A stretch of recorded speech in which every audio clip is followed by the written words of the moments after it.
제가 집에 들어갔는데 아내가 침대에서 울고 있더라고요.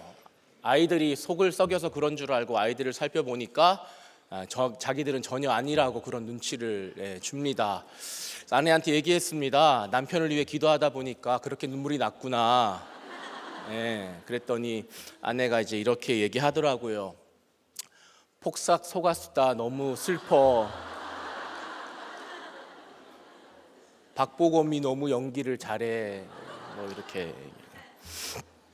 제가 박보검보다 외모나 키는 안 되지만 그래도 말씀만큼은 박보검보다 더 큰 이가 여기 있느니라, 이런 스스로 생각하면서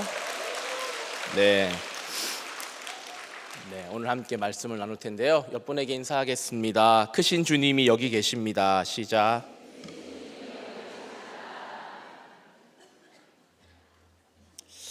자, 우리 사건 앞에 말문이 막히고 사람 앞에 주눅이 들어도 그것보다 더 큰 이가 계시다고 하십니다. 크신 예수님께서 여기 계시다고 하시는데 모든 문제와 사람보다 크신 예수님이 기도하는 이 성전에 계시는 줄로 믿습니다. 그렇다면 예수님이 계신 여기는 어디일까요? 우리 두 가지로 한번 살펴볼 텐데요. 하나님의 말씀을 듣고 지키는 자와 주님이 계신다는 겁니다. 자, 27절 말씀 제가 읽겠습니다. 이 말씀을 하실 때에 무리 중에서 한 여자가 음성을 높여 이르되 당신을 뵌 태와 당신을 먹인 젖이 복이 있나이다 하니, 자, 예수님이 이전에 말 못하게 하는 귀신을 내쫓는 현장에서 하나님 나라가 너에게 임했다라는 말씀을 하셨습니다. 그리고 이어서 귀신이 나간 후에 말씀으로 채우지 않으면 영적 위기가 더 크게 올 것이다 라는 말씀을 하셨습니다. 이 말씀에 감동을 받았는지 한 여인이 당신 같은 아들을 둔 엄마는 참 너무 복이 있겠다라는 이야기를 합니다. 우리도 이런 이야기를 참 너무 듣고 싶죠. 그래서 자녀를 열심히 키우는데 사실 자녀가 잘 되는 것보다 자녀를 통하여서 내가 영광 받기를 사모하는 기복적인 마음 때문에 그럴 것입니다. 그런 마음을 가진 우리에게 오히려라고 예수님이 반박을 하십니다. 28절 예수께서 이르시되 오히려 하나님의 말씀을 듣고 지키는 자가 복이 있느니라 하시니라. 여러분이 무엇을 복되다라고 생각하시던 간에 오늘 예수님은 오히려 이것이 복되다라고 말씀을 하십니다. 하나님의 말씀을 듣고 하나님 말씀을 지키는 자가 복이 있다. 육이 무너져야 영이 세워진다는 말씀처럼 육적 고통이 따르더라도 하나님 말씀을 들을 수 있고 그 하나님 말씀을 들음으로 지킬 수 있는 인생이 진짜 복된 인생입니다. 수요 예배에 오신 모든 분들이 참 여러 가지 문제 앞에서 오셨을 것 같습니다. 자녀가 속을 썩이고 여러 가지 해결되지 않는 문제, 그 아픔 때문에 왔을 텐데 그 아픔 때문에 하나님 말씀을 듣는 자리에 왔다는 것, 오고 싶다는 것이 복이 있는 인생이라고 주님 말씀을 하십니다. 하나님 말씀이 당장 가시적인 소원을 이루는 것이 아닐지는 모르지만 하나님 말씀은 진짜 살아있기 때문에 우리의 모든 영혼을 소생시키시고 우리의 자녀의 영혼을 소생시키시고 우리 배우자의 영혼을 소생시키시고 모든 혼과 영과 골수를 속에 숨어있는 모든 죄악과 약함을 다 드러내시고 그리고 우리의 생각과 마음을 거룩하게 하시기에 우리가 진짜 영육의 복이 있는 인생이 되는 것입니다. 우리가 참 하나님 말씀을 듣고 지키는 것이 복인 줄은 알지만 그걸 진짜 믿고 누리지는 못하는 것 같아요. 왜냐하면 주님이 이렇게 말씀하시네요. 29절 무리가 모였을 때에 예수께서 말씀하시되 이 세대는 악한 세대라 표적을 구하되 요나의 표적 밖에는 보일 표적이 없나니. 이 세대가 악한 세대라고 주님 말씀하십니다. 마태복음 12장에는요 이 세대가 악하고 음란한 세대다라고 말씀하십니다. 여러분 무엇이 악입니까? 죄 많이 짓는 게 악입니까? 믿지 않는 게 악입니다. 내가 죄인인 것을 믿지 않고 내가 스스로 구원받을 수 없다라는 것을 인정하지 않고 그래서 손 내미는 예수님을 영접하지 않는 것, 그게 악인 것입니다. 근데 그 악하고 음란한 세대라고 했습니다. 그럼 무엇이 음란입니까? 두 마음을 품는 게 음란인 것 같아요. 하나님만 사랑하는 게 아니라 하나님도 사랑하고 세상도 사랑하고 약속된 한 사람만 사랑하는 게 아니라 이 사람도 사랑하고 저 사람도 사랑하고 두 마음을 품는 게 음란이겠죠. 우리가 진짜 믿음이 없으니 한 마음을 기대하는 것이 어렵습니다.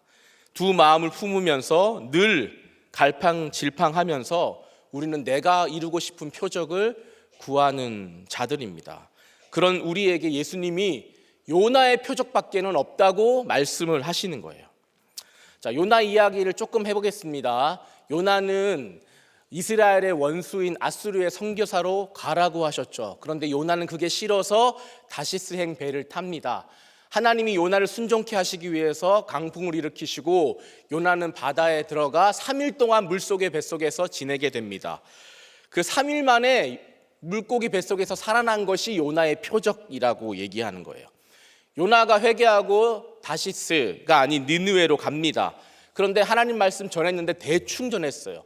간단하게 전했습니다. 진심으로 전하지 않았어요. 그런데 놀랍게도 니느웨 사람 12만 명이 베옷 입고 회개했다고 합니다. 이런 불충한 요나를 통해서도 수많은 사람이 회개했는데 요나보다 더 큰 분이 예수님이라는 거예요. 이어서 예수님이 남방 여왕에 대해서 이야기하시면서 남방 여왕이 땅끝에서 온갖 향품과 예물을 가지고 솔로몬의 지혜를 들으려고 왔다.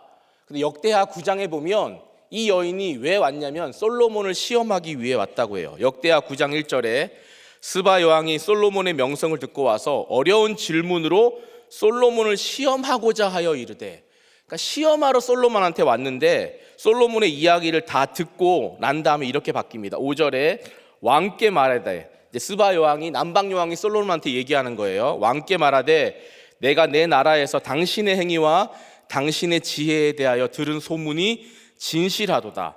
내가 그 말들을 믿지 아니하였더니 이제 와서 본즉 당신의 지혜가 크다 한 말이 그 절반도 못 되니 당신은 내가 들은 소문보다 더하도다. 솔로몬의 지혜를 믿지 않았던 남방 여왕이 솔로몬의 지혜 이야기를 듣자 믿게 된 거예요. 그런데 그 솔로몬보다 더 큰 분이 예수님이다라고 하십니다. 자, 마음의 진실함도 없는 요나가 전한 말씀에 니느웨 사람은 회개를 했고 시험하고자 찾아왔던 여왕도 솔로몬의 지혜를 듣고 마음을 돌이켰는데 그들보다 더 큰 예수님이 귀신도 쫓아내시고 권위 있는 말씀을 전하심에도 예수님의 말씀을 듣지 않는 것이 그때의 바리새인이고 현재의 우리의 모습이라는 것입니다. 한 번만 들어도 듣고 변화가 되는 사람이 있는데 수년, 10년을 들어도 변화가 안 되는 모습이 있습니다. 뭘 더 보여줘야 될까? 어떤 표적이 있어야 할까라고 하면서 하지만 예수님은 십자가에서 죽는 표적밖에 없다라고 하십니다. 말씀으로 나를 죽이는, 말씀으로 나를 매다는, 그래서 결국 나는 죽고 말씀밖에 남지 않고 예수님밖에 남지 않는 표적밖에 없다라고 하십니다.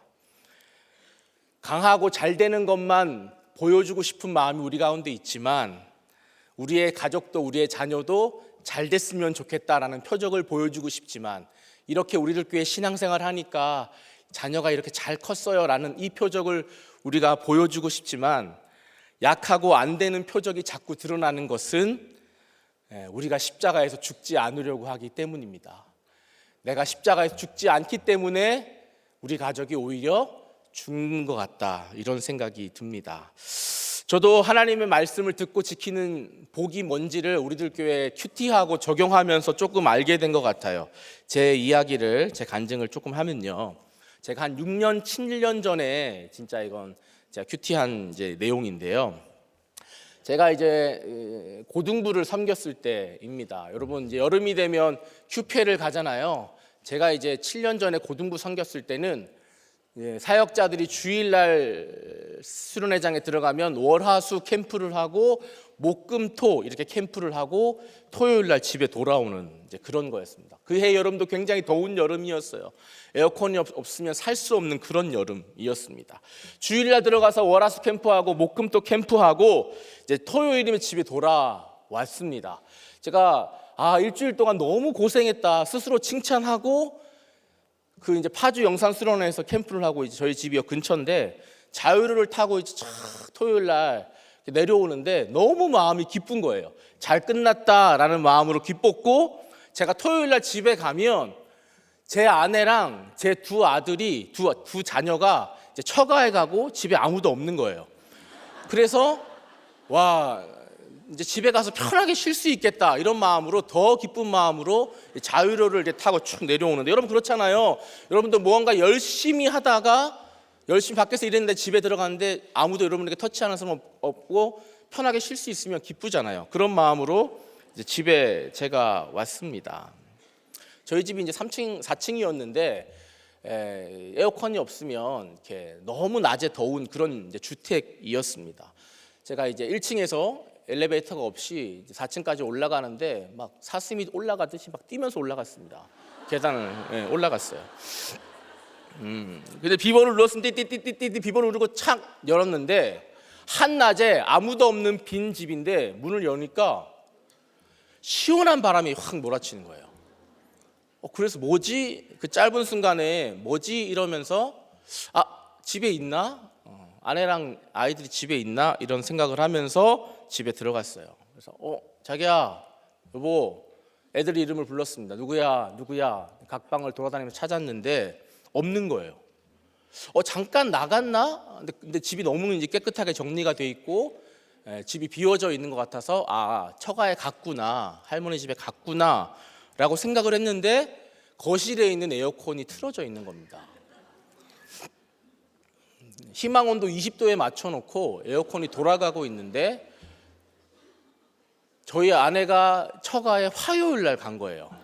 그러니까 화, 수, 목, 금, 토 5일 동안 이제 아무도 없는 빈 집에 희망 온도 20도에 맞춰놓고 에어컨이 계속 돌아가고 있었던 거죠. 저는 에어컨을 틀어놓고 그렇게 집이 시원해질 수 있다는 걸 처음 알았습니다. 정말 냉장고가 될 수 있더라고요. 모든 각 방의 바닥이 정말 차가웠습니다. 근데 제가 어떤 마음이 들었겠어요? 너무 갑자기 화가 막 나더라고요. 왜요? 돈을 버렸구나. 돈을 갖다 버렸구나. 왜냐하면 저희가 그때 이제 워낙 에어컨 이제 이런 게 비싸잖아요. 저희 집 에어컨도 좋은 에어컨, 인버터 에어컨이 아니라서 트는 족족 이제 에어컨이 비가 나오는 거니까, 뭐 한여름에도 그냥 다 거실에 나와서 자고, 잠깐 에어컨 틀어놨다가 잠들 때쯤에는 에어컨 끄고 자고, 이렇게 절약하면서 이렇게 이제 한여름을 보냈는데, 아무도 없는 빈집에 그렇게 에어컨이 계속 돌아가고 있다고 생각하니까 너무 화가 나고, 돈을 길바닥에 완전 버렸구나, 죄송합니다, 이 여자가 진짜 돈을 갖다 버리는구나, 이런 생각에 막 화가 막 갑자기 엄청 막 나기 시작하는 거예요. 근데 제가 또 그랬던 이유 중에 뭐냐면, 제가 그 바쁜 수련회 중에 화요일 날 아내가 처가에 간다고 했을 때 혹시 에어컨을 안 끄고 갈까 봐 당신 에어컨 꼭 끄고 가야 돼 라는 제가 문자까지 남겨놓은 상황이었기 때문에 제가 더 화가 났습니다. 마음이 막 요동을 치는 거예요. 제가 지금 은혜 받고 기쁨으로 집에 돌아왔는데 갑자기 이런 상황이 벌어지니까 막 너무 화가 나서 내 마음이 요동을 치는 겁니다. 어떻게 해야 되지? 어떻게 해야 되지? 아내한테 전화를 해야 되나 말아야 되나 이런 고민이 너무너무 되는 거예요. 그러면서 이게 마귀의 시험인가? 내가 은혜 받고 와서, 내가 은혜를 끼치고 와서 이게 마귀가 주는 시험인가? 이런 막 요동이 치는 거예요. 내가 이걸 이기기 위해서는 전화를 하지 말아야 되나? 그냥 아무 일 없다는 듯이 넘어가야 되나? 그러고 싶지는 또 않은 거예요. 뭔가 당신이 잘못했다라는 걸 알려주고 싶은 거예요. 근데 전화하면 싸울 것 같고 마귀의 시험 같고 막 너무 마음이 괴로웠는데 어떻게 했을까요? 전화를 했어요. 근데 제가 마귀한테 지지 않으려고 진짜 마음을 억눌러서 전화를 했어요. 네네네 해서 저를 딱 여보세요? 집에 왔어? 이러는 거예요.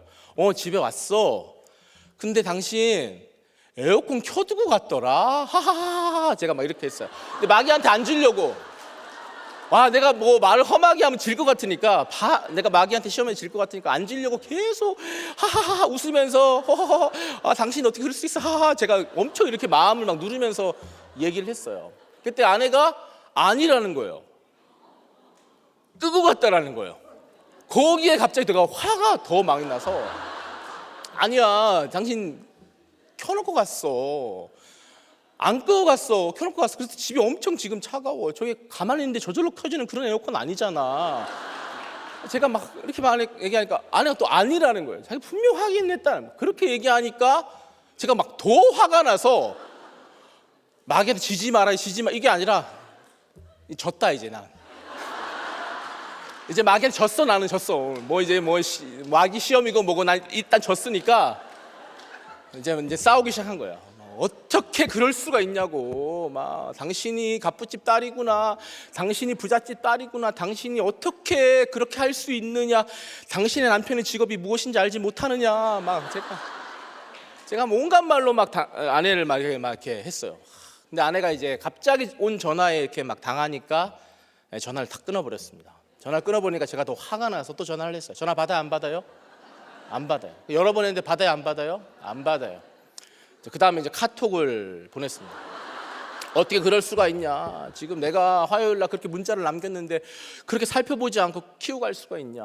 우리가 에어컨비 얼마나 아끼려고 살아가는데 이거 뭐 길바닥에 돌 갖다 그냥 길바닥에 버린 거랑 똑같은 거야. 이러면서 어떻게 그럴 수가 있냐라고 하면서 막 제가 엄청 막 열 몇 개의 카톡을 이제 보냈는데 네. 받아드리겠습니다. 답이 없죠. 근데 제가 이렇게 다 이렇게 쏟아내고 난 다음에 제 마음이 너무 허탈한 거예요. 갑자기 너무 막 허탈하고 마음이 너무 이제 무거운 거였습니다. 아, 뭐지?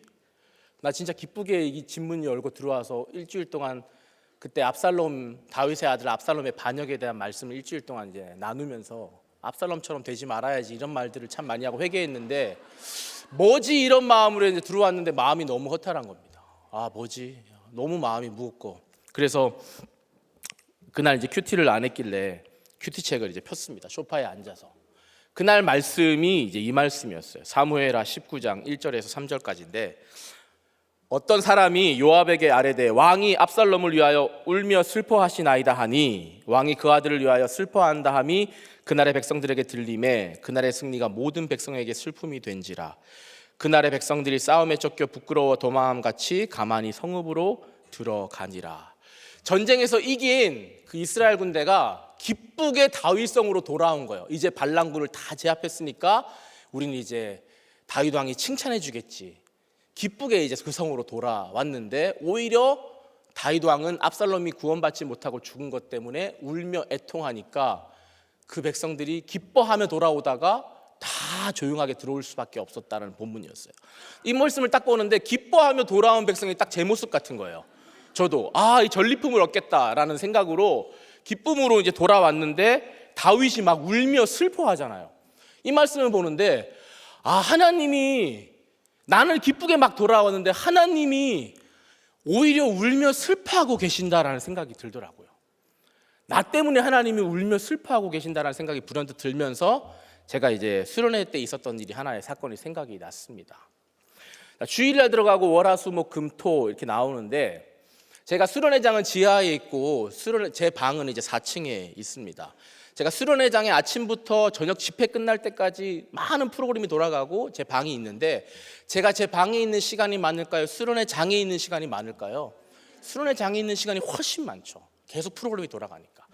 방에는 잠깐 점심 먹고 밥 먹고 잠깐 쉬러 10분 갔다가 나오고 이 정도로 방에 이제 갔다 오는 그런 거였어요. 근데 한여름이고 너무 더우니까 잠깐 쉬러 들어가는데 방이 너무 덥잖아요. 시원해질 때쯤에 나오니까 그게 좀 싫은 거예요. 근데 이제 그런 리조트에 가면 곳에 가면 카드키를 빼면 전기가 끊어지잖아요. 그래서 전기를 끊어지지 않게 내 신용카드를 꽂아놓고 에어컨을 계속 틀어놔야 되겠다. 그래서 주, 월, 화, 수, 목, 금, 토 이제 7일 동안 제 방의 에어컨을 제가 있던 없던 계속 그냥 틀어놨습니다. 그러니까 잠깐 들어가면 와 시원하다 라면 쉬고 잠깐 나오고 이렇게 제가 7일을 보냈던 게 생각이 나더라고요. 근데 제가 그렇게 하면서 아까워요, 안 아까워요? 안 아까워요. 왜? 내 돈이 아니니까. 내 돈이 아니니까 안 아까워. 전혀 그런 마음이 없이 그냥 그렇게 제가 지냈던 것이 생각이 났습니다. 그러면서 그게 생각이 나면서 주님이 이 말씀을 통해서 저한테 이렇게 물어보시는 것 같은 거예요. 대규야, 너는 네 거가 너무 아깝고 네 것 때문에 그렇게 그렇게 혈기가 나고 난리가 나지. 근데 너는 하나님의 것은 그렇게 생각하지 않는구나. 네가 내 것에 대해서는 하나도 관심이 없구나. 나는 네가 일주일 동안 그렇게 애들이랑 그렇게 해서 은혜 받고 은혜 끼치고 기쁨으로 돌아온 것 너는 왔지만 나는 하나도 기쁘지가 않다. 오히려 너의 구원과 너의 거룩 때문에 내가 지금도 너무 슬프다. 이렇게 주님이 저한테 말씀하시는 것 같은 거예요. 이런 생각이 확 드니까, 이런 깨달음이 오니까 제가 너무 죄송한 거예요. 일주일 동안 내가 뭐 하고 온 거지? 이런 마음이 든 거예요. 그래서 제가 큐페 때 흘렸던 눈물보다 그 소파에 앉아서 하나님, 내가 너무 죄송합니다. 제가 흘렸던 눈물이 더 이제 많았어요. 그리고 회개를 했습니다. 주님, 죄송합니다. 용서해 주세요.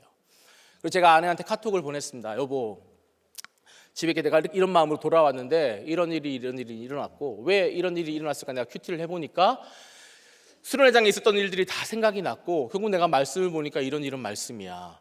당신이 나 때문에 수고를 한 것 같아. 다음 달 전기세는 내 용돈에서 낼게. 이렇게 한 거예요. 네. 그랬더니 이제 바로 답장이 왔습니다. 네. 할렐루야 뭐 이러면서 왔어요. 네. 그러니까 우리 하나님이 우리를 너무 세심하게 살피셔서 우리를 정죄하시기 위한 것이 아니라 진짜 구원과 거룩으로 이끄시기 위해서 너무 정확한 분이라는 게, 제가 에어컨을 수련회장에서 막 돌리고 있으니까 우리 하나님이 우리 집 에어컨을 막 돌리고 계셨어요. 그러니까 여러분, 우리의 모든 사건은 우연이 아니라 하나님 말씀을 듣고 하나님 말씀을 지키는 복을 누리라고. 그래서 제가 참 그 말씀을 듣고 지키며 회개하며 복을 누리니 더 이상 그게 이제 싸움이 아니라 진정한 화평이 되었습니다. 적용 질문 드릴게요. 큐티하고 적용하는 것이 복인 줄을 믿으십니까? 아니면 믿지 못하고 내버리지 못한 두 마음 때문에 여전히 구하고 있는 표적은 무엇입니까? 예수님보다 더 크고 두렵게 여기는 일은 무엇입니까? 두 번째로, 크신 예수님이 계신 여기는 어디냐면 어둠에 있는 나와 환경에 빛을 비추고 계십니다. 33절, 누구든지 등불을 켜서 움속에나 말 안에 두지 아니하고 등경 위에 두나니 이는 들어가는 자로 그 빛을 보게 하려 함이라. 등경 위에 놓인 등불은 누구든지 들어가는 자로 하여금 그 빛을 봅니다. 등불이신 예수님을 아무리 감추려고 해도 감추어질 수 없고, 등경 위에 놓인 등불과 같이 사람들이 그 빛을 알아보게 됩니다. 어떻게요? 저와 여러분이 우리의 악함과 우리의 죄를 속에 숨겨두지 않고 회개의 빛으로 드러낼 때에 사람들은 그 빛을 보게 되는 것입니다. 2025년도 4월이 됐습니다. 여러분 안에 있는 그 빛이 환하게 비춰지기보다는 흐릿해지진 않았습니까? 말씀의 빛, 은혜의 빛, 감사의 빛, 소망의 빛이, 사명의 빛이 혹시 우리가 살고 살아가는데 무엇을 먹을까, 무엇을 마실까, 무엇을 입을까에 대한 염려 때문에 그 빛이 꺼지지는 않았는지를 살펴봐야 합니다. 지금 내 삶과 우리 가정에 어떤 어두움이 있다 할지라도 그 위에 우리 예수님이 등불이 되셔서 빛을 비춰주고 계십니다. 여러분, 그것을 믿으시나요? 우리 가운데 이미 찾아오신 그 예수님을 우리가 바라봐야 하는데요. 34절에 내 몸의 등불은 눈이라. 내 눈이 성하면 온몸이 밝을 것이요 만일 나쁘면 내 몸도 어두우리라. 바리새인들은 눈앞에서 예수님을 봤지만 예수님의 외모를 판단하면서 메시아로 받아들이지 않았습니다. 바리새인들은 예수님을 눈앞에서 봤지만 자신의 세속적인 바램과 삐뚤어진 가치관 때문에 예수님이 누군지를 전혀 보지 못하는 영적 소경이었습니다. 차별의 눈으로 예수님을 보니까 나사렛에서 자란 예수님만 보이고 하나님의 아들 예수를 보지 못했습니다. 교만의 눈으로 예수님을 보니까 예수님을 따르는 제자들이 너무 천하고 미련하게 보이고, 그래서 하나님의 아들 예수님 보지 못했습니다. 예수님이 행한 기적을 눈앞에서 보고도 자신이 아닌 예수님을 환호하는 사람들을 먼저 보니 하나님의 아들 예수를 보지 못했습니다. 우리가 말씀을 봅니다. 그런데 말씀을 통하여서 하나님이 누구신지, 그리고 내가 어떤 모습인지를 보지 못하는 영적 소경이라면 지금 내 앞에 있는 많은 사람들을 우리가 보고 있는 것 같지만 구원의 대상으로는 보지 못하고 여전히 내 기준으로만 그들을 보게 된다는 것입니다. 여러분, 교회에서 어떤 것을 보고 돌아가시나요? 아니면 목장에서 어떤 것을 여러분은 보고 돌아가십니까? 악과 음란으로 우리 눈이 가리워져서 우리가 보고 있는 것 같지만 전혀 봐야 할 것을 보지 못한 채 우리가 돌아가고 있습니다. 지난주일 저도 장로님의 말씀을 들으면서 은혜를 받았습니다. 저도 열등감의 눈으로 장로님을 보니 장로님의 대단한 스펙이 먼저 보였습니다. 저도 설교를 하는 사람으로서, 설교를 쓰는 사람으로서 장로님의 이 필력이 먼저 보였습니다. 저도 외모에 대한 고정관념이 있으니 장로님의 날씬한 그 몸매가 먼저 보였습니다. 근데 제 안에 예수님의 빛보다 나도 사람들 속에서 반짝이는 빛이 먼저 되고 싶다라는 갈망이 있으니 제 눈에 먼저 보이는 것은 세속적이고 인간적인 것밖에 없습니다. 말씀을 들으면서 제 속에 예수님의 빛이 조금씩 임하기 시작했습니다. 장로님께서 쓰신 그 한 문장 한 문장이 정말 진실함을 담은 문장이라는 것이 보였습니다.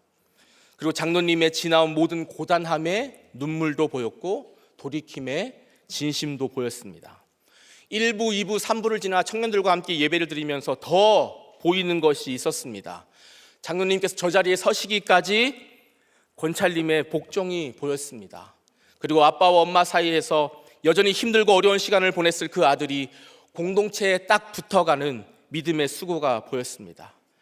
아들의 수고가 절대 헛된 수고가 되지 않게 소망이 되게 하기 위한 그 아들을 위한 선생님들의 많은 눈물의 기도가 보였습니다.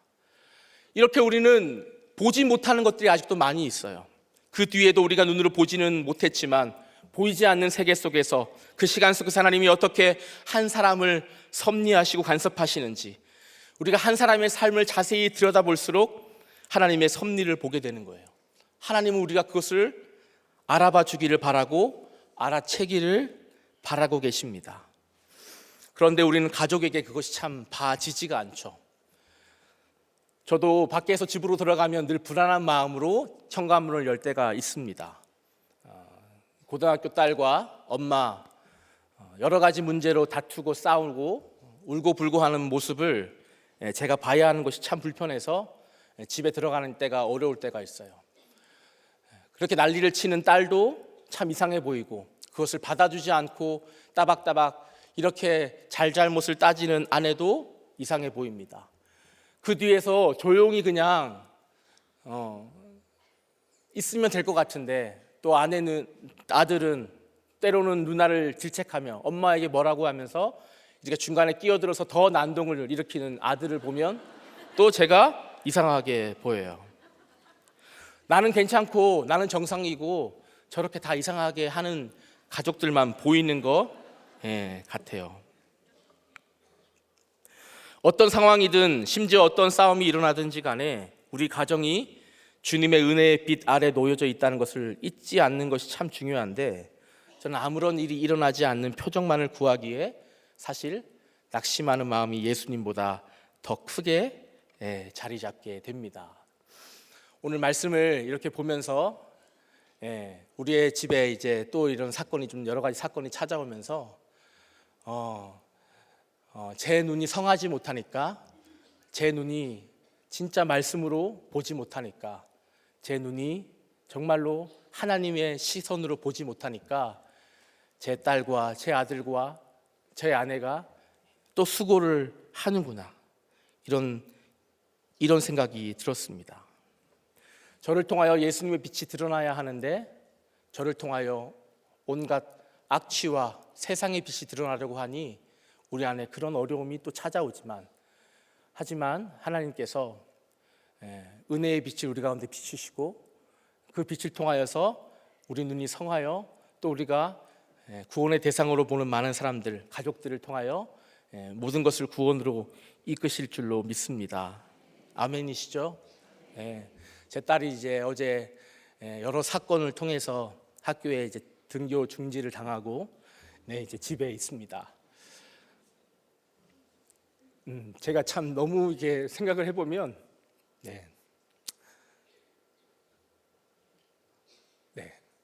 문제가 너무 크게 보이지만 문제 위에 더 크신 주님이 계시기 때문에, 또 여기 계신 분들 중에 여러 가지 문제 때문에 가슴 아파서 주님께 나온 많은 분들이 계실 텐데, 그 위에 주님이 계시기에 여러분에게 예수의 빛이 임하시고, 또 그 빛으로 말미암아 또 다른 사람이 그 빛을 비추는 인생이 되게 하실 줄로 믿습니다. 자, 적용 질문 드리겠습니다. 영적인 눈을 가리우게 만드는 여러분 세상 욕심은 무엇입니까? 모든 문제 위에 주님이 은혜의 빛을 비추고 계심을 믿으십니까? 여러분 속에 꺼져 있는 사명의 빛은 무엇입니까? 기도하겠습니다. 하나님 아버지, 하나님을 온전히 믿기보다 믿지 않는 마음과 늘 한 마음으로 주님을 섬기기보다 두 마음으로 살아가는 저입니다. 그래서 늘 세상에서 잘 되는 표적을 구하는 인생입니다.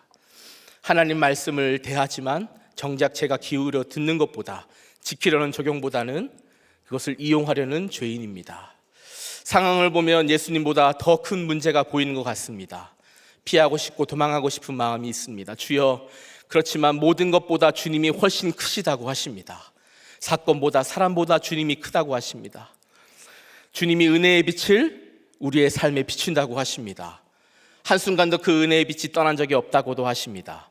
우리 안에 모든 어둠을 걷어가 주시고 우리에게 주의 빛을 비춰주시고 우리 영적 눈이 밝아져 말씀으로 비친 내 모습과 모든 사람을 보게 하여 주시옵소서. 예수님의 이름으로 기도드립니다. 아멘. 남편의 사랑을 받지 못하는 여자 레아 이호승 권사입니다. 오늘 제목이 더 큰 이가 여기 있느니라인데요. 새벽 설교를 했던 큐티인 2월 26일 본문을 가지고 제가 더 큰 이이신 예수님을 어떻게 만나게 되었는지 나누어 보겠습니다. 우리는 더 큰 분을 만나고 싶습니다. 그래서 믿는 우리는 이렇게 신앙생활을 해오고 오늘도 이 자리에 앉아 계시는 거겠지요.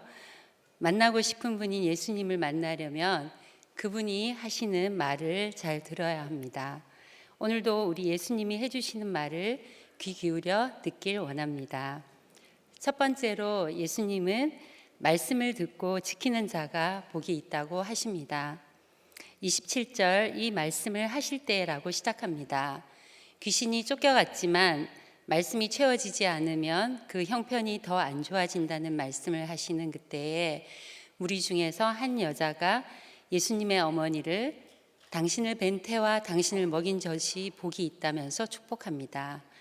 여기에 대해 예수님은 오히려 하나님의 말씀을 듣고 지키는 자가 복이 있다고 답을 해주십니다. 귀신을 쫓아내고 이적을 행하는 그런 위대한 가족을 둔 것이 축복이 아니라는 것입니다. 가족이 잘 되는 것이 복이 아니라 가족이 구원을 얻어 하나님의 말씀을 듣고 지키는 자들이 되는 것이 복이고, 아직 가족이 같은 믿음이 아니더라도 하나님의 말씀을 듣고 지키는 공동체를 만나 진정한 하나님 나라의 가족이 되는 것이 복이고, 믿음이 없는 육적인 가족의 구원을 위해 말씀을 듣고 지키며 사명을 감당하는 것이 복이라는 것입니다. 비교적 평탄하게 어린 시절을 보냈고 명문대의 학벌을 얻은 제가 부잣집 아들인 남편과 결혼해서 종손집에 두 아들까지 낳고 사니 사람들이 부러워하며 복이 많다는 소리를 듣고 살았습니다. 이런 것이 복인 것으로만 알고 가족을 우상으로 살 뻔했는데, 고난이 시작되면서 오히려 세상에서는 지질이 복도 없는 모델이 되었습니다. 우리 시어머님께서 많은 고난을 지나는 저를 보시고 복이 없어도 이렇게 복이 없는 건 처음 본다며 한탄을 하셨던 적이 있습니다. 오랜 남편의 외도와 이중생활, 부도와 감옥 사건, 두 아들들과의 10년이 넘는 여러 가지 전쟁 같은 고난으로 진정한 가족은 하나님의 말씀을 듣고 지키는 자이고 그 공동체를 만나는 것이 진정한 복이라는 것을 깊이 알게 되었고, 지금까지 우리 교회에서 그 복을 누려오고 있습니다. 저는 유교적인 풍속이 뿌리 깊은 경상도 출신의 친정에서 자랐고 그런 시댁을 만났습니다. 성품 자체가 온순하기도 했고 예의 바르게 해야 하고 어른들을 공경해야 하는 게 당연한 문화에서 자랐기에 시부모님을 거역하는 건 생각을 못했습니다. 그런데 문제는 시어머님이 어머님 당신도 열심히 제게 잘해주시기도 했지만 제가 원하는 것들이 아니었고 어머님께서 옳다고 생각하시는 것을 제게 계속 강요하시니 숨이 답답하고 너무 힘이 들었습니다. 핸드폰이 없는 시절에 지방에 계시는 어머님께 매일 전화를 하는 건 기본이었고 장시간의 통화로 생활의 모든 것을 다 말을 해야 해서 당시 시외 전화요금이 비싼 시절이라 월급의 절반이 전화요금으로 나갔습니다. 한 번은 아기였던 큰아들을 안고 집 앞 슈퍼를 잠깐 다녀왔는데 그동안 시댁에서 전화가 수십 통이 와 있었습니다. 이런 상황이니 친구를 만나러 아기를 데리고 외출을 하는 건 생각도 못했고 여행을 좋아하는 남편인데도 시댁과 같이 가지 않는 휴가는 상상을 할 수가 없었습니다. 아이가 아프고 힘이 들어도 국내로 해외로 부자인 시댁의 모든 지원으로 수시로 전 가족이 여행을 다녀야 했습니다. 남들은 해외여행을 수시로 다닌다고 부러워했지만 제게는 그야말로 여행이 노동이었고 극기훈련이었습니다.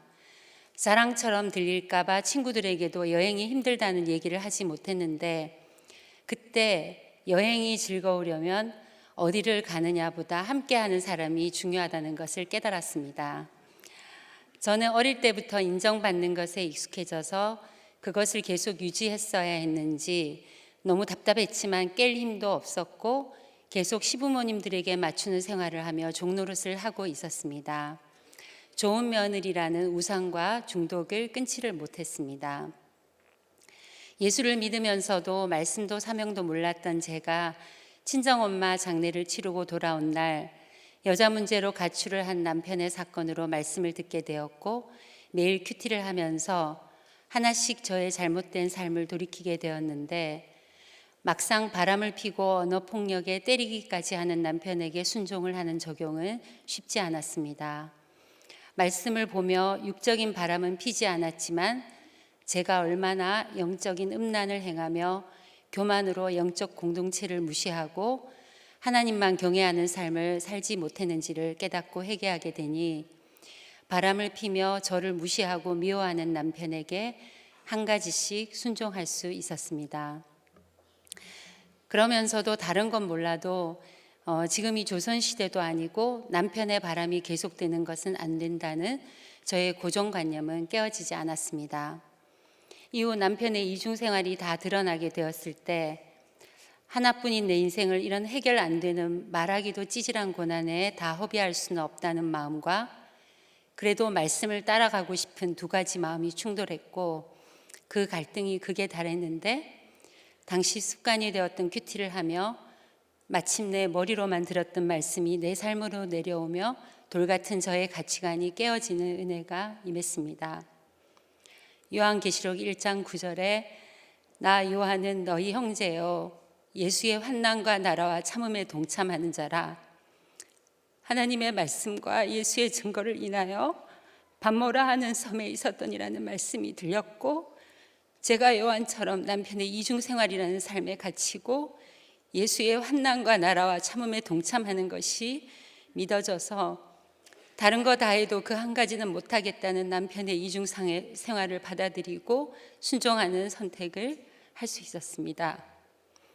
그리고 당시에는 상상도 못했던 것인데 남편 바람의 간증으로 많은 가정들을 바람 사건 때문에 이혼하는 것을 막는 사명을 감당할 수 있었습니다. 남편의 진심이 어떠한 것과는 상관없이 저는 지속적으로 남편의 미움과 분노의 대상이 되어 남편 감정의 쓰레기통이 되어야 했는데 이런 고난을 통해 성숙해지고 단단해져서 저는 남편의 사랑을 받지 못하는 여자입니다라는 제 소개를 하는 레아의 당당함을 가지게 되었습니다. 제가 남편의 오랜 외도의 경험으로 알게 된 것이 있습니다.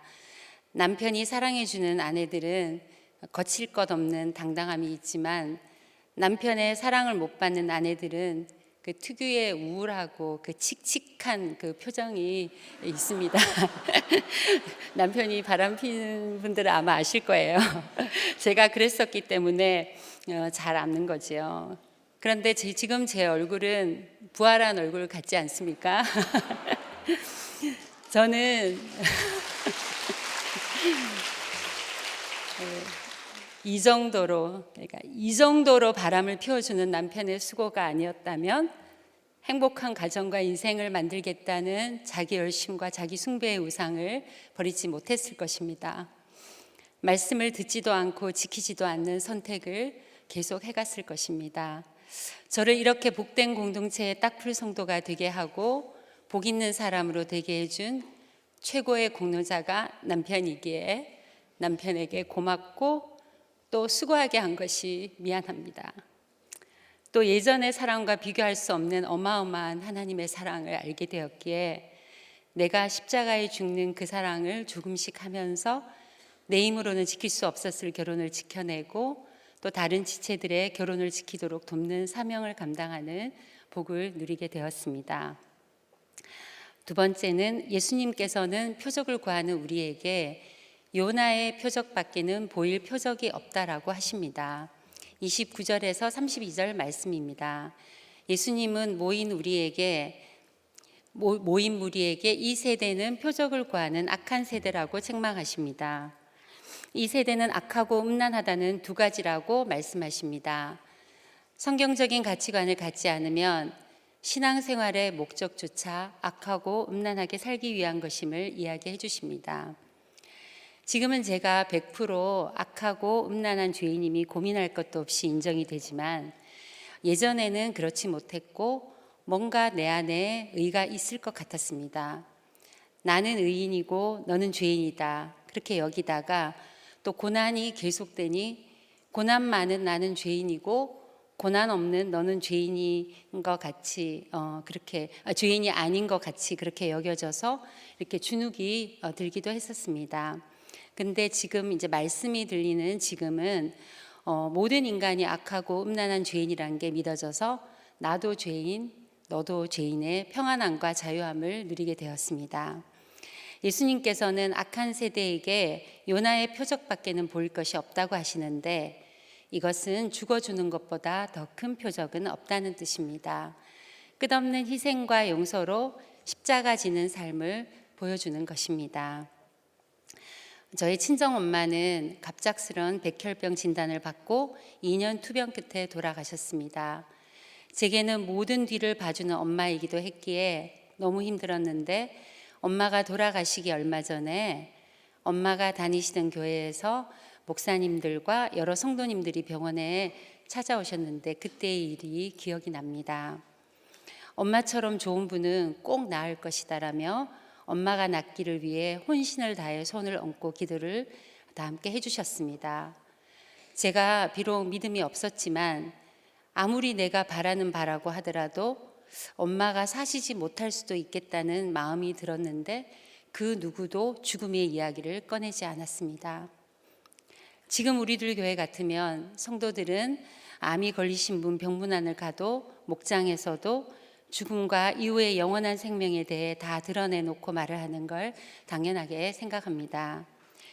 죽음을 얘기하지 못하는 교회라면 표적을 구하는 비나이다의 신앙의 무속과 다를 것이 없을 것입니다. 예전에 목원이었던 분이 남편이 외도를 하고 자신이 암에 걸리자 평생 열심히 교회 다니며 믿어왔던 것에 회의가 들고 매주 불렀던 사랑하는 자여 내 영혼이 잘된 같이 범사에 잘되고 강건하기를 내가 간구하노라. 이 노래 부르셨던 분들 많으시죠? 라는 말씀은 틀린 것인가? 라고 물었던 적이 있습니다. 우리들 교회 교인이라면 수도 없이 듣고 양육받았을 것인데 남편이 바람을 피우고 자신이 암에 걸리는 사건 자체가 안 되고 약하게 되는 사건이 아니고 이 사건을 통하여 표적을 구하던 악하고 음란한 인생에서 십자가에서 나의 죄를 위해 죽으신 예수님의 사랑을 깨닫고 살아난다면 그것이 잘되고 강건한 것일 겁니다. 제 친정어머니는 제가 청소년 때 예수를 믿게 되면서 전도하게 되어 교회를 다니게 되신 분이라 믿음은 연약했습니다. 하지만 2년의 백혈병 투병을 통해 그동안 집착했던 많은 것들을 내려놓게 되셨던 것 같습니다. 돌아가시기 직전에 2주간을 제가 병원에서 간호를 하게 되었는데 그때 저보고 엄마가 무시하고 싫어했던 인격장애에 가까운 손윗 동서에 대해서 용서하시고 세상에서 자랑이던 저희 세 남매를 내가 잘못 키웠다 하시며 이젠 더 이상 간호하지 말고 시댁에 맡겨놓은 당시 돌쟁이였던 아이를 가서 돌보라고 하셨습니다. 저는 당시 믿음이 없었기에 엄마가 삶의 끈을 놓는 것 같아 너무 싫었고 왜 그런 말을 하냐고 귀를 막았습니다. 그리고 그 밤에 어머니는 뇌사 상태로 들어가셨고 소천하시게 되었습니다. 저는 어머니를 이 땅에서 잃은 슬픔이 너무 커서 사람들 앞에서 울지도 못했습니다. 울음이 터지면 혼절할 것 같은 상태였기 때문입니다. 후에 남편의 바람의 고난을 겪고 말씀을 깨닫게 되면서 어머니의 죽음과 마지막 말이 제게 주시는 요나의 표적이었다는 것을 알게 되었습니다.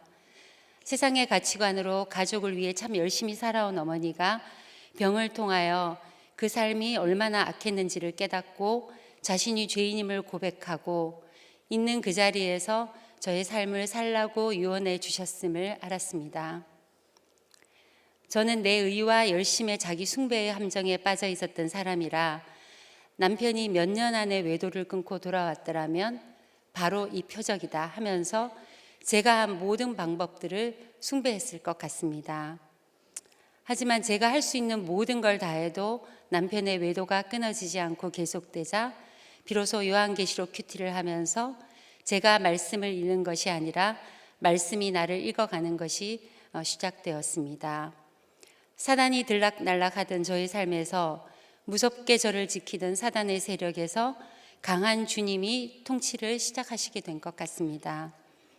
이후로 말씀 없이는 하루를 살 수 없는 고난이 계속되었고 부도가 나고 감옥을 가는 사건으로 남편이 잠깐 교회와 가정으로 돌아오는 기쁨도 누리게 해주셨지만 죄 고백이 확실하지 않던 남편은 교회와 가정을 다시 떠나서 방황했고 귀신이 떠나고 소재가 된 곳에 더 악한 귀신 7을 데리고 들어간 것처럼 해외로 가서 엄청난 고생과 방황을 했습니다. 저는 한국에서 혼자서 돈도 없이 두 아들이 귀신 들린 것 같이 폭언폭력을 하고 학교를 못 다니고 게임 중독에 사고를 치고 다니는 것들을 감당해야 했습니다. 하지만 매일의 큐티 말씀과 공동체에 붙어 있었기에 고통으로 죽을 것 같은 하루하루였지만 매일 주시는 말씀으로 살아남을 반복하며 살아올 수 있었습니다. 그렇게 하다 보니 제 안에 좋은 부모, 남편, 자녀가 있는 것이 아니고 나를 예수 믿도록 인도해 주는 가족이 최고의 가족이라는 가치관이 자리 잡게 되었습니다. 큰아이는 정신과 폐쇄병동에 입원도 하고 자퇴에 게임 중독에 도박에 미래가 안 보이는 삶을 살았고 아이들의 여러 일들에 매여 있느라 저는 맡은 교회의 사역들을 제대로 감당하는 것도 힘들어서 이런 모든 환경이 아니라면 얼마나 주의 일을 잘할 수 있을까 하는 마음도 들었습니다. 하지만 해결이 안 되는 고난이 계속되니 저의 여러 우상들이 깨어지게 되었고 나중에 이 아이가 이 시간을 지나서 회복이 되어야 하는 것을 바라보는 것이 아니라 괴로운 현재를 인정하고 그날 하루를 내 죄를 깨닫고 주님께로 돌이키면 됨을 알게 되었습니다. 그렇게 아들을 위해서 죽어지는 삶을 사는 것이 니느웨 사람들을 돌아오게 한 요나처럼 교회에서 많은 전도를 하는 것보다 더 큰 일이고 솔로몬처럼 믿음으로나 육적으로나 훌륭한 아이로 키워서 다른 사람들이 이렇게 키운 아들을 보고 예수를 믿고 싶어지게 하는 것보다 더 큰 일임을 깨닫게 되었습니다. 당시에 계속 사고를 치고 힘들게 하던 아들이 가끔 정신이 돌아온 건지 그 삶에 지친 건지 엄마, 지금은 이렇지만 나중에 나도 성공해서 하나님께 쓰임받는 사람이 될 거야 라고 포부를 말할 때가 있었습니다. 저는 아들에게 반 농담처럼 넌 충분히 쓰임받고 있어. 그러니 더 하려고 할 필요 없단다 라고 얘기를 했습니다. 하지만 진심으로 아들이 나를 위해서도 다른 가정의 자녀들을 위해서도 이미 쓰임받고 있다고 생각했고 아들이 더 나아지지 않아도 자신의 사명을 감당하고 있다는 것이 믿어졌습니다. 요나보다 솔로몬보다 더 큰 이신 예수님을 만났기에 내가 죄인이라고, 그래서 할 말이 없다고, 내게 주어진 환경에서 죽어지겠다고 고백하게 되었습니다. 오랜 남편 바람의 고난이 계속되니 공동체에서도 많은 분들이 이 고난은 언제 끝나냐고 제게 질문을 했습니다. 지겹기까지 하다는 얘기도 들었습니다. 그러나 언젠가부터 고통스럽지 않아서가 아니라 내 안에 더 이상 그 질문이 없어진 것은 제게 요나의 표적이 보이게 된 것이 아닐까 합니다.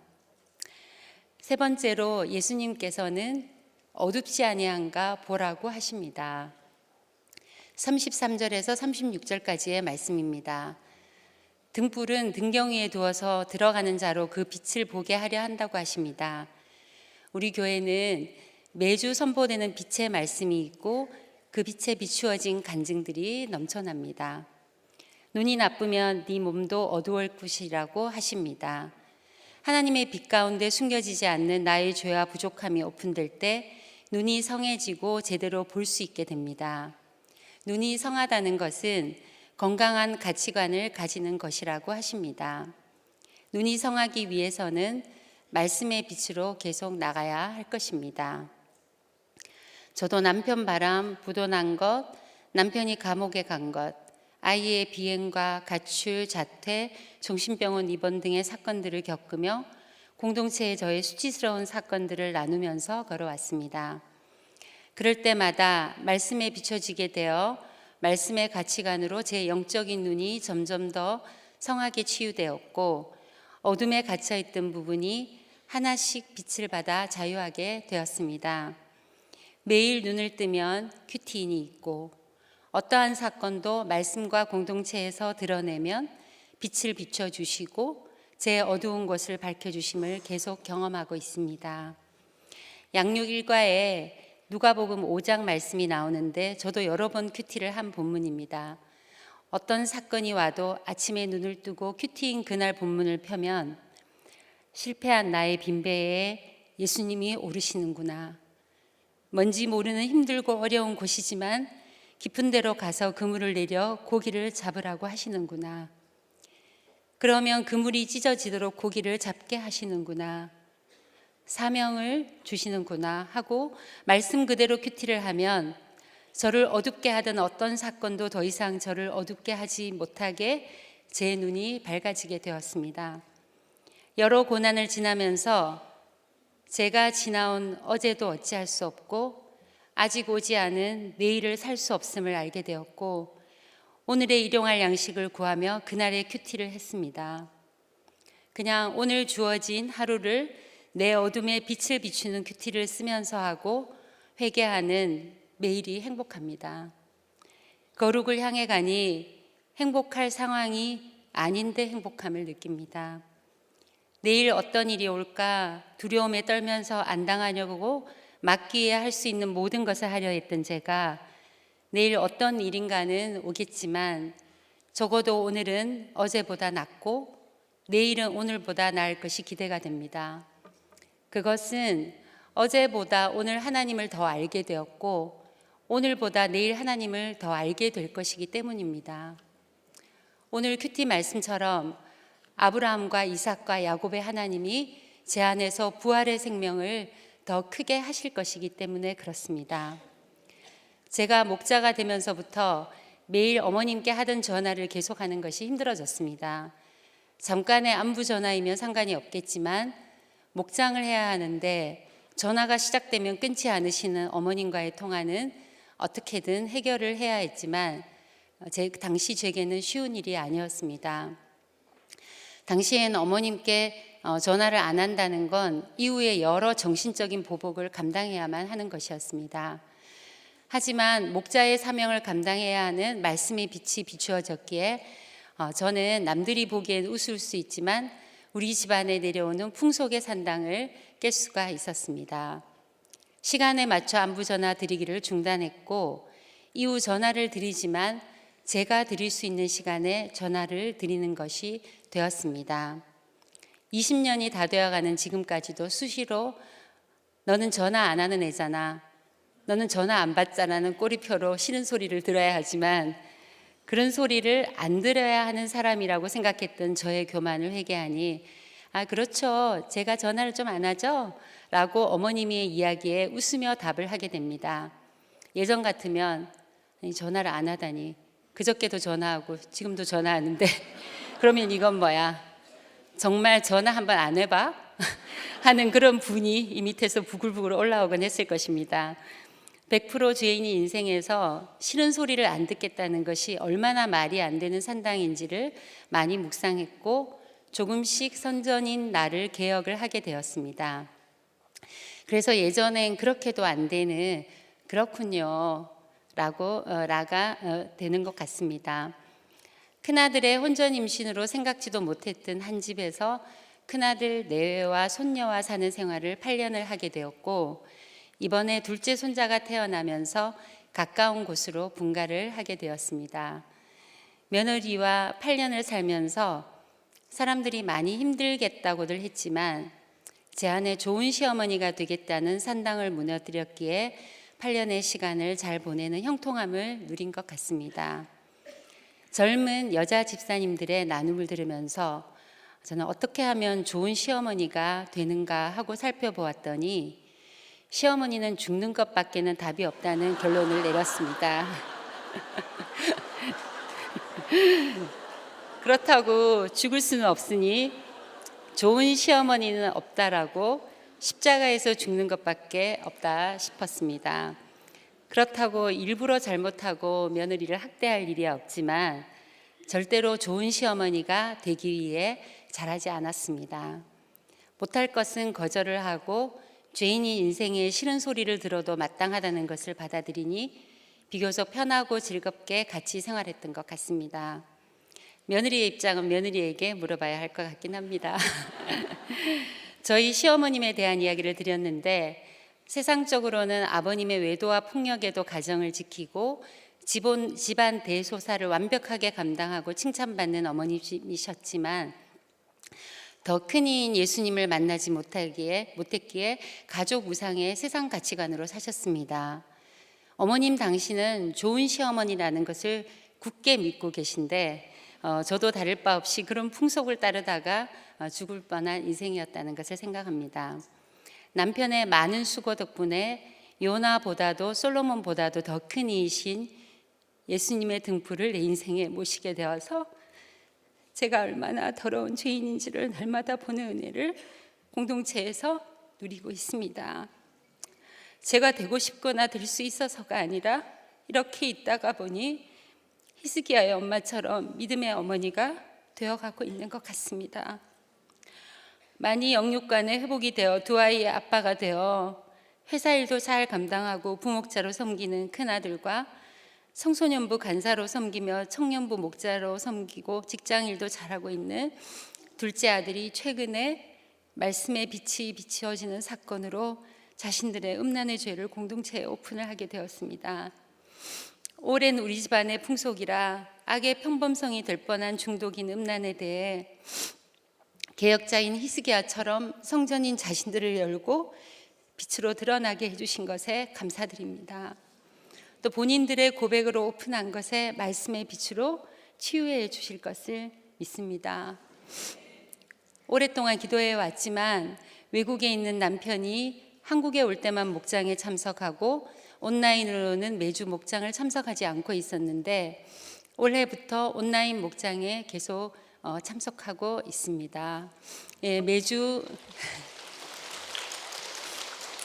공동체의 빛이 비춰져서 온몸이 밝아지는 남편이 되기를 소망하고 우리 또 장로님처럼 또 자기의 간증을 고백하는 그날을 소망하고 있습니다.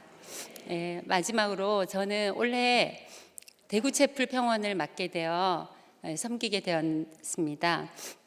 뿌리 깊은 중독으로 하나가 될 수 없는 우리 가정의 문제가 더 큰 이이신 예수님을 만나 자신들의 죄를 봄으로 해결되어 가는 것처럼 지역 감정과 나라의 문제도 예수님을 만나서 하나가 되어 가도록 말씀의 빛을 비추며 섬기고자 합니다. 우리들 교회와 큐티인이 끝이 안 나는 미움과 원망의 고리를 끊는 대안이 될 것을 저는 믿습니다. 경북과 경남 지역 탐방을 다니면서 제주도, 거제도, 한반도의 남쪽 끝쪽에서도 자기 죄를 보며 세상에서는 답이 없는 결혼을 지켜가려고 눈물을 흘리는 분들을 보았습니다. 자신들의 어두움을 보는 진정한 예수님의 빛이 비춰지는 목장들이었습니다. 이 빛이 숨겨지지 않고 높은 곳에서 곳곳에 비춰지기를 기대합니다. 대구채플 여러분 힘내십시오. 사랑합니다. 광주채플 여러분도 사랑합니다. 기도하시겠습니다. 하나님, 저는 예수님을 잘 믿는다고 착각하면서 말씀을 듣지도 지키지도 않으며 내 가족이 잘 살고 행복해야만 하는 표적을 구하는 인생이었습니다. 용서하여 주시옵소서. 그런데도 주님은 이런 저를 버려두지 않으시고 남편의 계속되는 바람과 이중생활의 사건을 주시며 십자가의 사랑을 가르쳐 주셨습니다. 해결되지 않는 가족의 문제로 어떤 것보다 더 큰 분이신 예수님을 보는 은혜를 주시니 할 말이 없는 인생입니다. 날마다 나의 어두움에 말씀의 빛을 비추고 나누며 사는 이 복된 공동체에서 최고의 복을 누리게 해주시니 감사할 뿐입니다. 이 복을 우리만 누리는 것이 아니라 사명으로 가게 하여 주시옵소서. 중독에 빠지고 우상에 매어서 피를 흘리는 가족들과 혼란에 빠진 한국교회와 우리나라를 살려주시옵소서. 그들도 말씀을 듣고 지키는 이 복을 함께 누릴 수 있도록 우리가 먼저 죽어지는 사명을 감당하도록 도와주시옵소서. 예수님의 이름으로 기도드립니다. 아멘.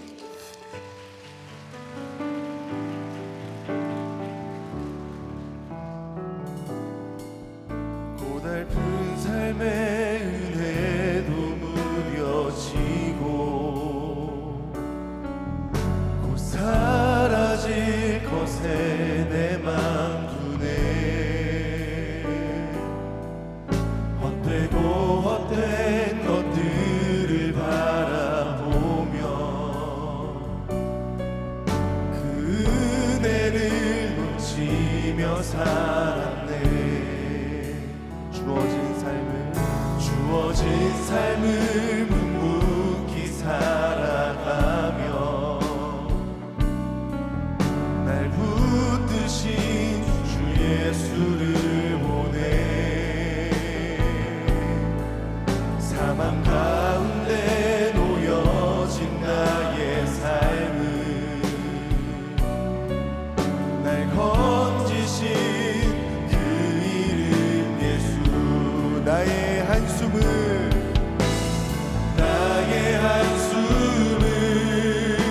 바꾸셨네.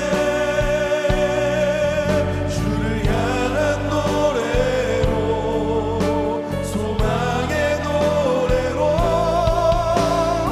나의 눈물을 거두신 주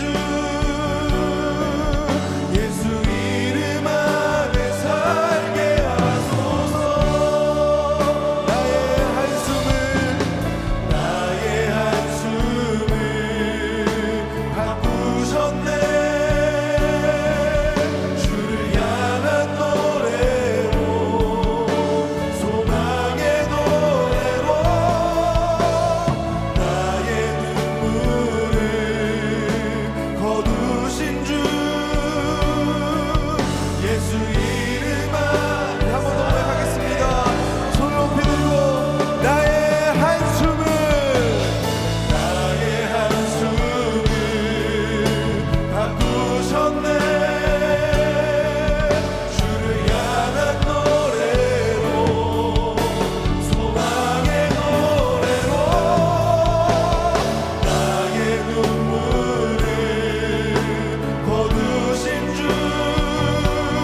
안에 살게 하소서.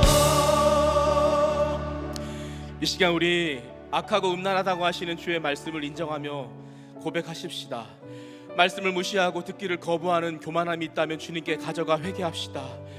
하나님이 이것이 복이라고 말씀을 하시는데 그 복은 거절하고 잘되는 표적을 구하며 기복을 외치는 나 때문에 누군가 그 한 사람이 또 수고하고 있다면 주여 내 마음을 돌이켜 주님께 향하기 원하며 주의 말씀을 들을 수 있는 마음과 지킬 수 있는 힘을 달라고 기도합시다. 그럼에도 불구하고 그 사람을 무시하고 있는 악함을 회개하며 고난에 갇혀 오늘 하루를 살아낼 말씀을 주시는데 그것보다 산당을 지키고 있는 내 연약함을 주님 용서해달라고 하나님의 은혜를 간구하며 주님 나를 불쌍히 여겨달라고 긍휼히 여겨달라고 나는 할 수 있는 게 없다고 주님 도와달라고 이 시간 우리 주님 한번 부르고 간절한 마음으로 기도하겠습니다. 주여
솔로몬의 지혜보다 예수님이 크시다고 하십니다.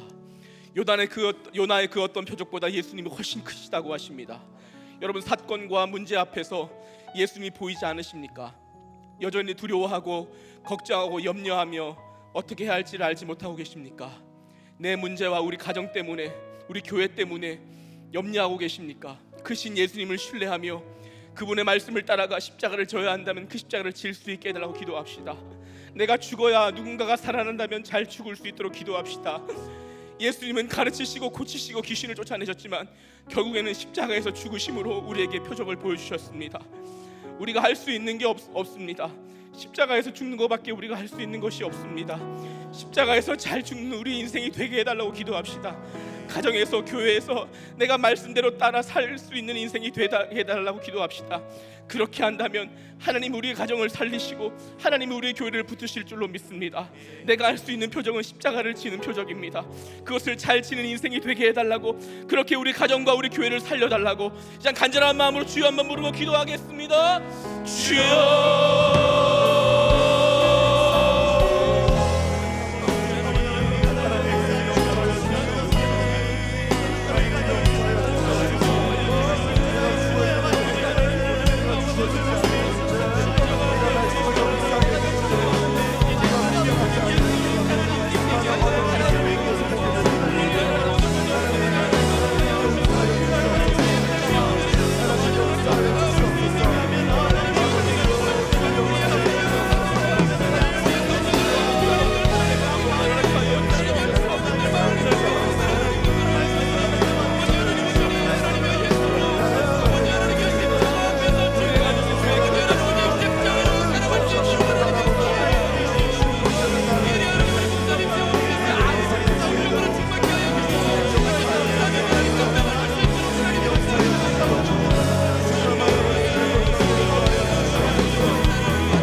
우리 나라를 위해서 간절히 기도합시다.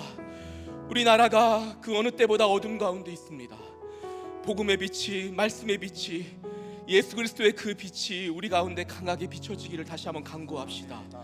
성경적 가치관으로 눈이 성한 위정자들이 세워지기를 위하여 간절히 기도합시다. 결정권자들에게 진리의 빛이 임하기를 위하여 기도합시다. 우리 나라가 너무나도 힘든 시기에 선교를 위해서 그렇게 쓰임받는 나라와 교회였습니다. 지역 감정과 진영 논리에 갇혀 이제 말씀의 빛이 흐려지고 누가 옳고 그른지를 따지는 그런 논리 가운데 있습니다. 이 나라를 주님 불쌍히 여겨 주시옵소서. 차별금지법을 막아 주시옵시고 태아생명보호법을 제정하여 주시옵시고 이 나라 가운데 주의 빛이 다시금 강하게 비춰져 진리의 빛으로 이 나라가 세워져 갈 수 있고 주의 사명 감당하는 기도하는 성전이 되는 나라가 될 수 있도록 해달라고, 진행되어지는 모든 결정들 가운데에 주님께서 은혜를 베풀어 달라고 이 시간 간절한 마음으로 주여 한번 부르고 간절한 마음으로 기도하겠습니다. 주여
하나님 아버지, 하나님 말씀을 들을 수 있고 그 말씀이 있는 하루가 복된 하루라고 하십니다. 말씀을 듣고 지키기 힘들지만 지켜낼 수 있도록 도와주는 공동체가 있기에 너희들은 복되다고 하십니다. 그것이 복인 줄 모르고 믿음보다는 세상 것을 늘 한 마음으로 주님을 섬기기보다는 늘 두 마음으로 왔다 갔다 하는 마음 때문에 하나님 이것이 복이라고 주님 다시금 말씀을 해주십니다. 오늘 이전에 주님께 찾아온 많은 성도님들 너무나도 큰 아픔과 고난과 어려움을 가지고 주님께 나아왔습니다. 그 어떤 것보다 주님이 훨씬 크시고 주님에게 지혜와 주님에게 답과 주님에게 빛이 있다고 하십니다. 하나님 사랑하는 성도님들에게 주님 찾아가 주셔서 하나님 빛을 비춰 주시옵시고 그 빛에 따라 진리의 빛을 따라가면 하나님께서 우리를 십자가로 인도하실지라도 그 십자가를 잘 지고 가는 그 적용을 통하여서 나도 살고 우리의 가정도 살고 우리 나라도 주님께서 살려주실 줄로 믿습니다. 저는 평생 나는 할 수 있다는 걸 외쳤습니다. 그런데 할 수 없는 일을 만나고자 주님 저는 할 수 있는 것이 없습니다라는 고백을 할 수밖에 없습니다. 아니 할 수 없다가 아니라 주님 제가 무엇을 해야 할지 모르겠습니다라는 고백밖에 할 수 없습니다. 오늘 이전에 주님께 나와 주님 제가 어찌하면 좋겠습니까? 주님 내가 무엇을 해야 하겠습니까? 내가 할 수 있는 것이 없고 내가 어떻게 해야 되는지 모르겠습니다라고 고백하는 우리 사랑하는 자녀들에게 주님 찾아가 주셔서 주의 말씀으로 인도함 받게 도와주시옵시고, 그 말씀의 빛이 우리 사랑하는 성도들에게 임하여 하나님 모든 염려와 근심은 떠나가고 기쁨과 즐거움과 은혜로 이 성전을 나아갈 수 있게 도와주시옵시고, 먼저 사랑하는 성도님들의 마음속에 기도하는 성전이 되어 아버지 그렇게 또 그 빛을 사랑하는 사람들에게 나눠줄 수 있도록 주님 축복하여 주시옵소서. 여러가지 육체적 질병과 마음의 질병을 가지고 주님께 나온 성도들이 있다면 하나님 치료의 강선을 베풀어 주시옵시고, 예수의 피 묻은 손으로 안수해 주시사 모든 연약함이 떠나가게 되게 도와 주시옵시고, 모든 귀신을 물리쳐 주시옵시고, 나타낸 예수 그리스도 이름으로 나음을 잊게 하여 주시옵소서. 예수 이름으로 고침을 받게 하여 주시옵소서. 예수 이름으로 귀신이 떠나게 하여 주시옵소서. 주여, 우리가 붙들 것이 예수 이름밖에 없습니다. 예수의 빛밖에 없습니다. 주여 도와주시옵소서. 나를 살려주시옵시고, 우리 자녀들을 살려주시옵시고, 우리 자녀 우리 가정을 살려주시옵시고, 우리 목장을 살려주시옵시고, 우리 나라를 살려주시옵소서. 담임 목사님 호주에서 이 사역 감당하고 계십니다. 애통하며 눈물 흘리며 하나님 아버지 피 흘리는 심정으로 말씀 전하십니다. 그 땅 가운데에 소망 없는 아버지 희망 없는 가정, 이 말씀 듣고 살아나게 도와 주시옵시고, 이혼하려는 가정이 막아지게 도와 주시옵시고, 큐티하는 가정이 세어나게 도와 주시옵시고, 그런 교회가 넘쳐날 수 있도록 기도하는 성전이 세워질 수 있도록 역사하여 주시옵소서. 이 나라가 중요한 결정 앞에 놓여 있습니다. 주여, 이 나라를 불쌍하게 주시옵시고, 진영 논리와 하나님 아버지 지역 감정에 사로잡힌 모든 것들이 다 놓아지게 되게 도와주시옵시고, 진리의 빛이 온전히 서게 되게 도와주시옵소서. 이것을 결정하는 결정권자들의 마음을 붙들어 주시고, 눈이 성하여 온전한 것을 볼 수 있게 되게 도와주시옵소서. 하나님, 휘문체풀, 하나님 판교체풀, 우리 광주체풀, 대구체풀의 모든 성도님들 가운데에 은혜의 빛을 주시는 오늘 하루가 되게 하여 주시기를 간절히 소원합니다. 역사하여 주시옵소서. 이제는 예수 그리스도의 크신 은혜와 하나님 아버지의 무한하신 사랑과 성령님이 함께 하심과 위로하심의 은혜가 오늘 주 앞에 나와 말씀 듣고 말씀을 지키는 것이 복인 줄 알고 세상 표적이 아닌 십자가 지는 표적으로 그 빛을 발하기를 소원하는 모든 사랑하는 성도들 머리머리 위에, 우리들 교회 위에 지금부터 영원토록 함께 계시기를 간절히 축원하옵나이다. 아멘.